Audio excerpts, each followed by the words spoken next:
Hello! Malapit nga ba ang Regal Oriental sa Disneyland? Tara, samahan niyo ako and i-check natin kung malapit nga ba.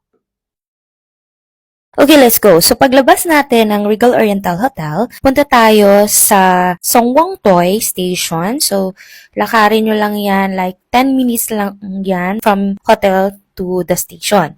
And then, galing sa Songwon Toy Station, pin nyo yung lane ng Twenma, going to Namchong kayo. So, papunta kayong Namchong.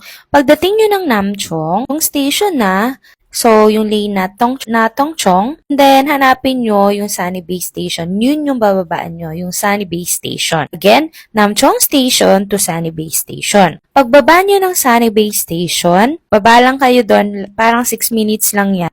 Pwede pa kayo mag-picture dyan. Ang cute kasi nung train nila, yung Mickey train. Yeah. Then, baba na kayo ng Disneyland Resort. So, after nyan, nakita nyo na mismo yung Hong Kong Disneyland. Papasok na kayo. So, parang 54 minutes siya.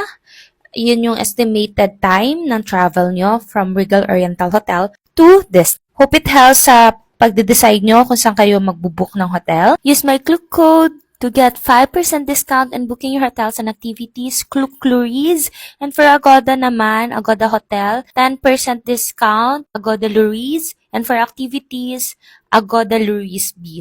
So, save this for future travels and yung mga discount codes ko para mas makatipid ka. Pwede siya sa Hong Kong Disneyland din and sa iba't ibang bansa. This is valid worldwide. So, hope it helps po. Enjoy and be safe. Bye-bye!